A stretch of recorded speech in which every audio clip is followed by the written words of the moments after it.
Let's make some healthy chocolate peanut butter Easter eggs with coconut and dates. This recipe doesn't contain any refined sugar and has lots of fiber, and it is an amazing, delicious alternative to traditional chocolate-covered Easter eggs. First, we're gonna deep hit 12 dates. You wanna cut down just one side. Don't cut through the whole date. You'll have to cut the ends off of some as well. Set aside. Add unsweet coconut flakes and natural peanut butter. Mix to combine. You want to incorporate all of the coconut into the peanut butter. This will get sticky. Line a plate or tray that you can fit in the freezer with some parchment paper. And now we're going to just stuff the dates with the peanut butter and coconut mixture. Place on the parchment paper. While you're stuffing them, mold them into an egg shape. Place those in your freezer for at least 1 hour. Meanwhile, let's make the sugar-free chocolate shell. Heat coconut oil over medium-low, preferably unrefined, in a small saucepan.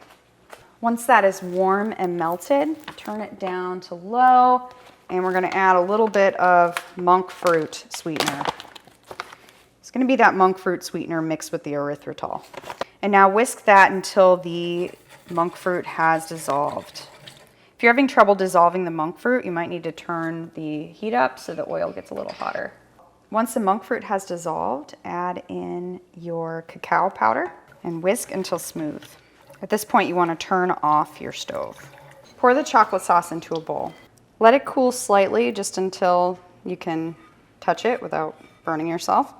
Now that those have been in the freezer for just about an hour, now we can roll them in the chocolate and it's going to form a shell. All right, and then carefully take that out and place it back on the parchment paper. And we're going to repeat that process for all of the dates.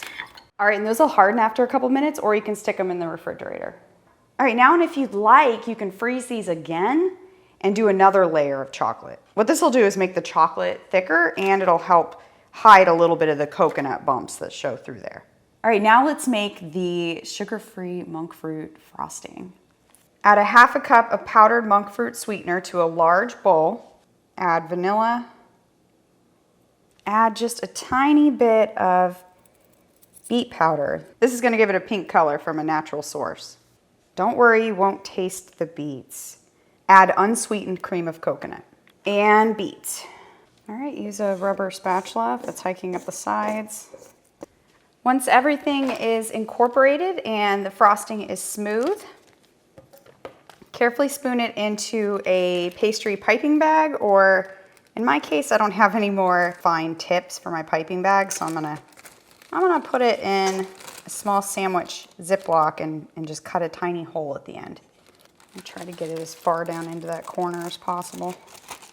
All right, now it's time to frost these. Before we frost them, I'm just gonna pull the chocolate off the sides. Let's leave it on the parchment paper so that it's easier to frost without making a mess.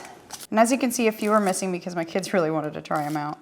All right, now let's pipe that frosting. I'm gonna do zigzags. These will make our eggs a little festive. And it might be easier to kind of bring them closer together. So we're just gonna zigzag across. Now we're just gonna put them on a plate, and you can place them in the fridge. The frosting will harden that way, and go ahead and store those in the fridge until you're ready to serve. Just carefully remove these so we don't mess up the zigzags. I am definitely snacking on this frosting as it gets on my fingers. And voila. It's a very tasty, delicious, beautiful alternative to traditional chocolate Easter eggs. All right, I hope you guys love these delicious and healthy chocolate peanut butter eggs. Let us know what you think about them in the comments, and I will see you soon.